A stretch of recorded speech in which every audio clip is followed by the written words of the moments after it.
हमारे बचपन के साथी जेएनयू के एक्स प्रेसिडेंट, नेहरू युवा केंद्र के जीएम, एआईसीसी के सेक्रेटरी और अभी पिछले 2 दफ़ा से लगातार जीतते आ रहे एमएलए हमारे साथी डॉक्टर शकील अहमद खान साहब,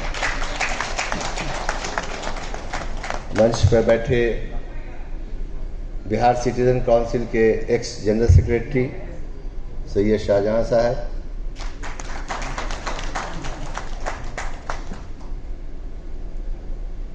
शहनवाज साहब के साथ आए हुए उनके गेस्ट मुश्ताक साहब, प्राइवेट स्कूल सिद्दीकी साहब, खिलाए पिलाएंगे तब न पूरा नाम बताएंगे।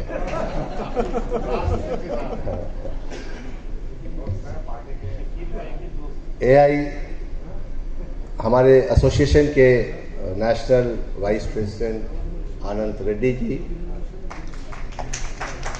National secretary Momin Kabil ji, national joint secretary doctor SP Verma ji, national academic director and advisor doctor Dheeraj Malhotra जी,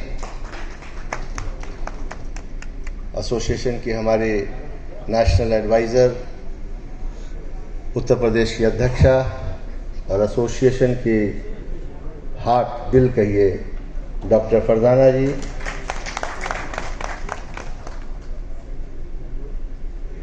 यहाँ पे उपस्थित सभी हमारे प्रदेश के अध्यक्षगण, उनके पदाधिकारीगण, विभिन्न डिस्ट्रिक्ट प्रेसिडेंट, उनके ऑफिस बेयरर और पूरे हिंदुस्तान से आए हुए हमारे एसोसिएशन के डायरेक्टर प्रिंसिपल,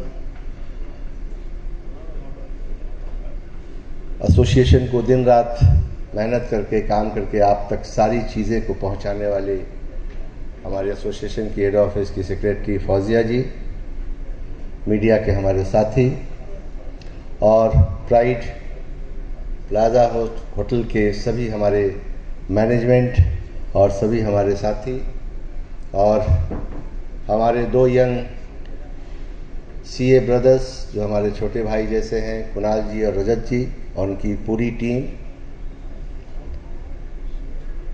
मैं सबसे पहले शुक्रिया अदा करना चाहूँगा, कल रात में हम लोगों के देश के हृदय सम्राट अनूप जलोटा जी आए, बॉम्बे से डायरेक्ट एयरपोर्ट और एयरपोर्ट से सीधे होटल में आए और होटल में आते ही सीधे यहाँ हमारे कॉन्फ्रेंस में हॉल में आकर के अपने 4-5 नगमे सुनाए। उसके लिए हम चाहेंगे जोरदार तालियों से आप लोग उनका धन्यवाद। कोई भी आदमी ट्रैवल करके 5 घंटे 6 घंटे आता है तो they would like to take rest, लेकिन इनकी मोहब्बत हम लोगों के लिए इतनी ज़्यादा ज़रूरी थी, आराम से ज़्यादा। हम शुक्रिया अदा करना चाहेंगे ख़ास करके पटना से चल करके इस कॉन्फ्रेंस का उद्घाटन करने सैयद शहनवाज हुसैन साहब आए और हम लोगों के बीच में है। जोरदार तालियों से आप स्वागत करें। हमारे साथी डॉक्टर शकील अहमद खान, ये भी पटना से ख़ास करके कल चल करके आए और आज इस कॉन्फ्रेंस में आए हैं। आपका भी स्वागत करते हैं। मंच पर बैठे सभी हमारे शाहजहां साहब और सिद्दीकी साहब, आपका भी बहुत बहुत शुक्रिया कि आप आए। कल हमने जो रिपोर्ट पेश की थी उस वक्त हमारे बीच कल कॉन्फ्रेंस के उद्घाटनकर्ता आदरणीय फाइनेंस मिनिस्टर झारखंड रमेश उरांव जी मौजूद थे, एआईसीसी के जनरल सेक्रेटरी तारिक अनवर साहब मौजूद थे, सिक्किम के राज्यपाल आदरणीय महामहिम गंगा प्रसाद जी मौजूद थे, एचआरडी डिपार्टमेंट के भारत सरकार के ज्वाइंट सेक्रेटरी संतोषा जी मौजूद थे और कल रात में हमारे बचपन के साथी और मिनिस्ट्री ऑफ होम अफेयर्स के डायरेक्टर आनंद किशोर शरण जी मौजूद थे। कल का दिन बहुत हेक्टिक रहा और हिंदुस्तान की सब बड़ी बड़ी शख्सियत इस कॉन्फ्रेंस में शामिल हुई। कल ये महसूस हो रहा था कि इस कॉन्फ्रेंस में इतने बड़े बड़े लोग आए, ये आपकी ताकत और आपकी मेहनत और आपकी एकता की वजह से वो सारे बड़े बड़े गेस्ट आपके इस फंक्शन में मौजूद हुए। और आज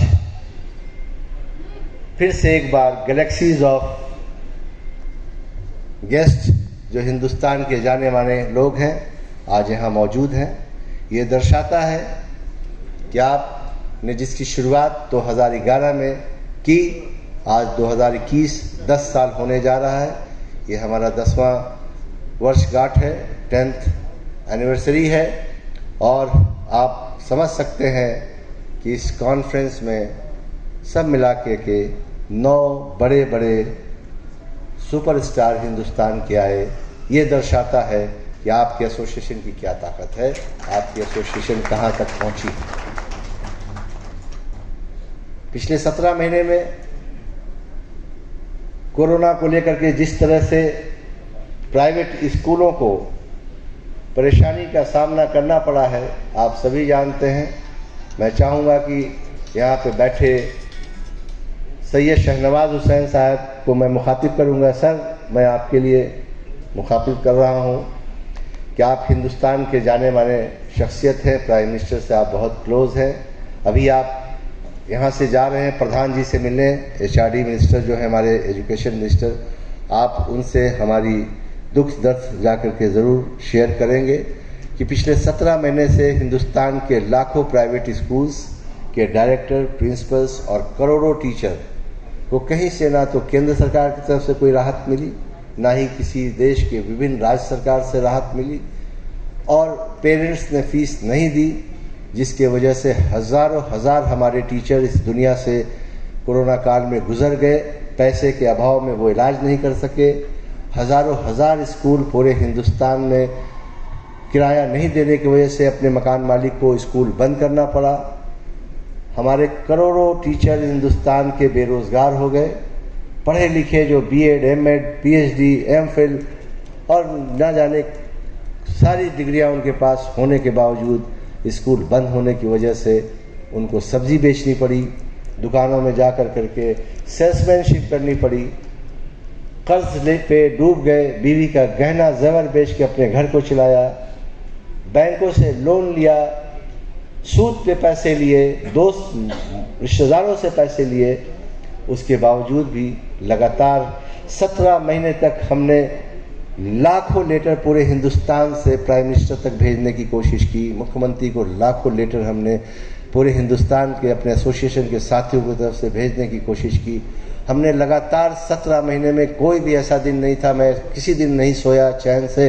हमेशा मीडिया के माध्यम से, लेटर के माध्यम से केंद्र सरकार और देश के विभिन्न राज्य सरकार को अवगत कराने की कोशिश की कि हिंदुस्तान की जो एजुकेशन सिस्टम है 2 तरह से चलते हैं। एक चलते हैं सरकारी स्कूलों में, एक चलते हैं प्राइवेट स्कूलों में। और ये सभी को पता है कि सरकारी स्कूलों की पढ़ाई इस 17 महीने में कहीं नहीं हुई। एग्ज़ाम भी हो गए, रिजल्ट भी हो गए, बच्चे पास भी कर गए, लेकिन हमने इस 17 महीने में हमारी क्षमता जितनी थी हमने ऑनलाइन बच्चों को पढ़ाया। उसके बावजूद भी कहीं से फीस नहीं आई, फिर भी हमने बच्चों को पढ़ाया कि वो हमारे लाल थे, उनके शिक्षा के साथ हम खिलवाड़ नहीं कर सकते थे। लेकिन किसी भी तरह से कहीं कोई मदद नहीं मिली। उसके बावजूद भी शिकायतें चारों तरफ से, मीडिया की तरफ से, सोशल मीडिया की तरफ से, पेरेंट्स की तरफ से, लोगों की तरफ से आई कि प्राइवेट स्कूल वाले बहुत पैसा लूटते हैं। इस 17 महीने में अगर ईश्वर ही जानते हैं कि हम लोगों में से लाखों लोग भूखे सोए हैं, लाखों लोगों के पास घर में दाना नहीं था खाने का, रात में सोते थे बिना खाना के और सुबह उठते थे तो इस उम्मीद के साथ कि कहीं से कोई मदद करने वाला मिलेगा, लेकिन कोई मदद करने वाला नहीं मिला। मैं आपसे गुजारिश करूंगा कि आप जब जा रहे हैं HRD मिनिस्टर से मिलने के लिए तो आप उनसे ज़रूर कहें कि हमारे स्कूल के जो 3-4 मुख्य चीज़ें अगर वो भी सरकार मदद कर देती है तो फिर से हमारे जो बंद स्कूल हैं वो खुल जाएंगे। पिछले 17 महीने का जो बिजली बिल है, जो हमारे स्कूल में बंद थे, ताले लगे हुए थे, कहीं से कोई बिजली नहीं जल रही थी, लेकिन उसके बावजूद भी कॉमर्शियल टैक्सेस, मीटर का रेंट और लग रहे थे, उसको एग्जाम कराने का काम अगर हो जाता तो बहुत अच्छा होता। इस 17 महीने में हमारी स्कूल की लाखों बसेस अपने अपने कैंपस में सड़ गई, बैटरी खत्म हो गई, डायनामो खत्म हो गया, टायरें बैठ गई। उसके बावजूद भी 17 महीने का टैक्स सरकार ने लिया, EMI लिया, इंश्योरेंस लिया। तो जब सरकार को ये देखना होगा कि जब हमारी बसेस नहीं चल रही थी तो उनके पैसे लेने का उनको कोई हक नहीं है। ये भी आप मिनिस्टर साहब से अगर आप कहें तो मुझे लगता है कि अगर वो थोड़ा सा भी दिल होगा, थोड़ा सा भी हिंदुस्तान के एजुकेशन सिस्टम को बचाना हो तो ज़रूर इस पे वो पहल करेंगे। और आखिरी आप उनसे ये ज़रूर बात करेंगे कि 20 लाख करोड़ जो प्रधानमंत्री जी ने पैकेज की घोषणा की थी, पूरे हिंदुस्तान के सभी लोगों को उससे फ़ायदा हुआ, सिर्फ एक सेक्टर अछूता रह गया, वो एजुकेशन सेक्टर। आप उनसे ज़रूर कहिए कि private school and children welfare association का इन 3 दिवसीय अधिवेशन दिल्ली में हो रहा है। देश के 28 राज्य के और 7 यूनियन टेरिटरीज के रिप्रेजेंटेटिव को मैं संबोधित करके आ रहा हूँ और हमने उनकी दर्द को देखा है, उनके दुख को सुना है। अगर 20 लाख करोड़ पैकेज में अगर प्राइवेट स्कूल के टीचरों को, स्कूल के डायरेक्टर और प्रिंसिपल को भी उसमें जोड़ दिया जाए तो शायद फिर से एक बार हिंदुस्तान का एजुकेशन सिस्टम जो ख़त्म हो चुका है वो फिर से ज़िंदा हो जाएगा। मैं आपसे आग्रह करूंगा कि अगर हमारी छोटी सी विनती आप प्रधान साहब से बात करेंगे।